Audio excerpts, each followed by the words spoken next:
آج ہم برسی منانے کے بارے میں تھوڑا سا جانتے ہیں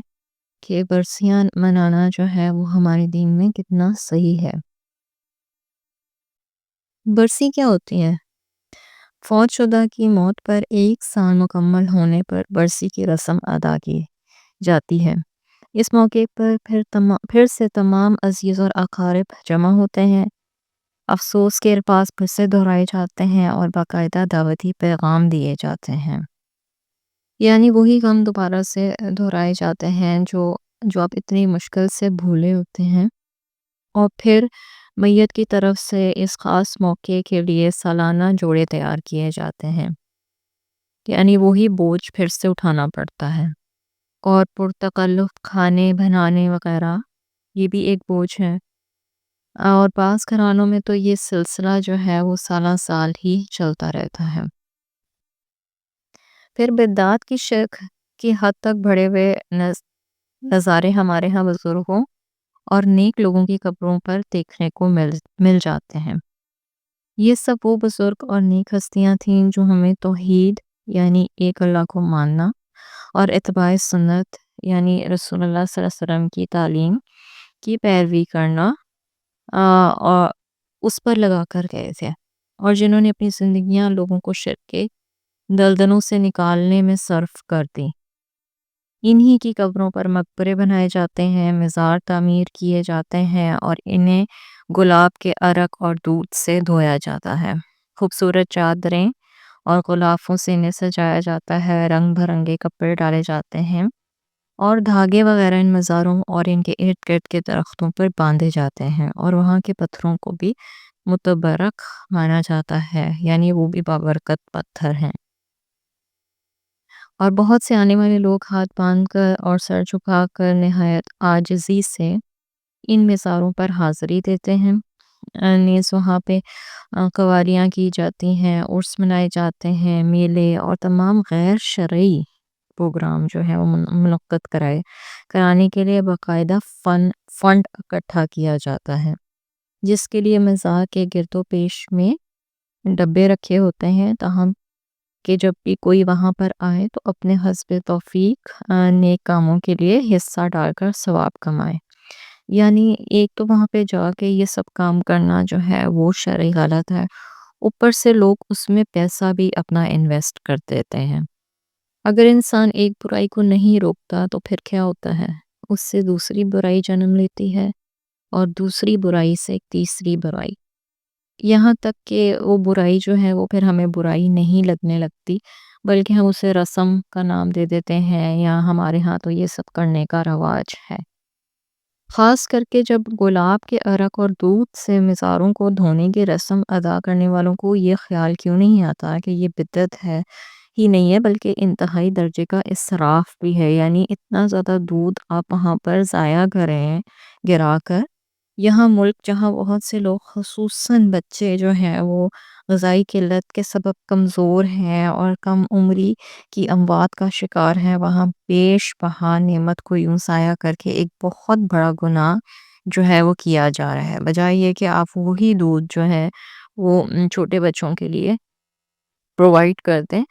وہ اس کو دیں، ان کو دینے کی بجائے وہ مزاروں پہ بہانا جو ہے اس کو زیادہ بہتر سمجھتے ہیں۔ اور دوسری طرف یہ حال ہے کہ صحابہ کرام جو تھے وہ اپنے کفن تک کے خرچے کے لیے نئے کپڑوں سے بھی گریز کرتے تھے، اور نئے کپڑوں کے لیے زندہ لوگوں کو زیادہ حقدار سمجھتے تھے۔ جب ابو بکر صدیق رضی اللہ تعالیٰ عنہ سے ان کی زندگی میں جب کپڑوں میں سے کفن کے انتخاب کے بارے میں دریافت کیا گیا تو انہوں نے فرمایا کہ نئے کپڑوں کا زیادہ مستحق جو ہے وہ زندہ انسان ہے، اور میرے لیے بس یہ پرانے ہی کافی ہیں۔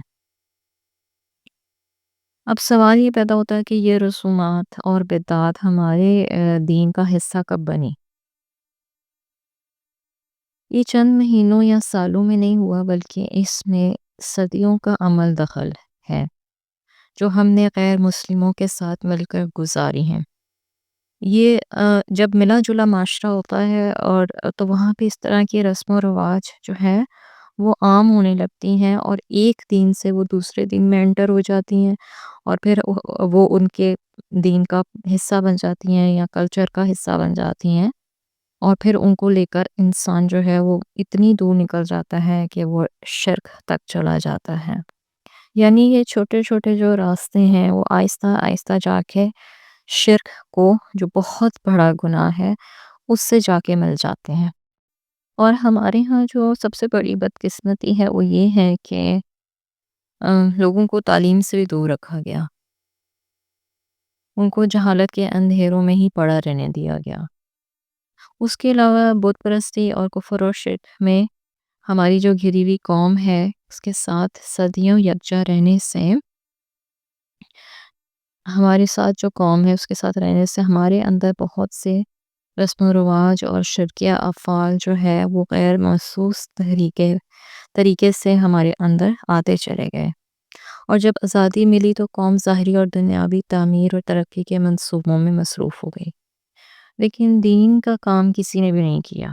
دین کی بنیادیں مضبوط کرنے کی طرف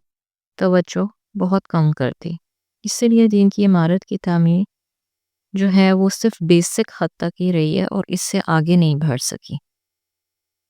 بلکہ جو وہ بیسک سٹرکچر تھا دین کا، وہ بھی جو ہے اس میں بھی عقیدوں میں جو ہے وہ بگاڑ آنے لگ گیا، اور جماعتیں جو ہیں وہ آپس میں لڑنے لگ گئیں، اور پھر فرقہ واریت پیدا ہو گئی جس کی وجہ سے وہ بیسک سٹرکچر بھی ہلنے لگ گیا۔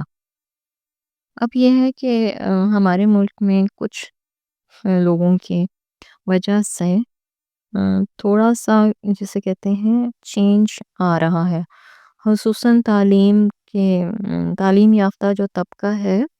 ان کی یہ صلاحیت بیدار ہوتی چلی جا رہی ہے کہ دینی مسائل اور معاملات کو خالص عقیدہ توحید سے ہی جانچنا چاہیے اور اتباع سنت کی روشنی میں پرکھ کر عمل میں لایا جائے۔ اوپر سے سوشل میڈیا جو ہے وہ بھی بہت زیادہ اس میں ہیلپ کر رہا ہے،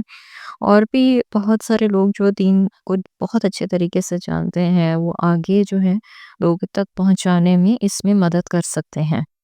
دیکھیں، آپ اپنے ایریا میں جتنی زیادہ اویئرنیس پھیلائیں گے اتنی زیادہ لوگوں کو پتہ چلتا چلا جائے گا، اور اس کا آپ کو آخرت میں اجر بھی ہے۔ تو کوشش کیجئے کہ کچھ نہ کچھ اپنی آخرت کے لیے بناتے رہیں